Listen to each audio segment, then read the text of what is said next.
तांत्रिक बिघाड होतं हे बाह्य कारण जरी दिलं गेलं तर लँडिंगच्या वेळी विमान अचानक एका बाजूला कसं काय कळलं एका बाजूला. बघा हा प्रश्न जनतेच्या मनातले मी प्रश्न लिहिलेले आहे. सरपंच म्हणतात विमानाचा आवाज अचानक बदलला. इंजिन फेल्युअर होतं का, इंधन गळती की इतर काही होतं.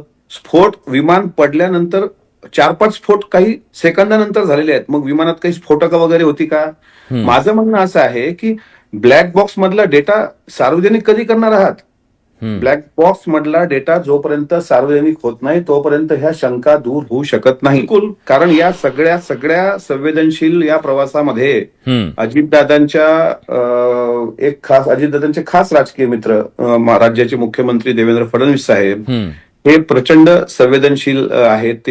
ते पण ओक्साबोक्षी रडताना मी पाहिले आणि त्यांनी याच्यात जातीनं लक्ष घातलेलं आहे. फक्त माझं म्हणणं असं आहे की सीआयडी कडे जो तपास दिला गेलेला आहे आणि AIB कडे जो ब्लॅक बॉक्स आहे त्यातला डेटा पटकन सार्वजनिक करावा, लोकांच्या शंका दूर कराव्या आणि जे काही प्रवासी जिवंत होते ते बाहेर पडण्याचा खरंच प्रयत्न करत होते का.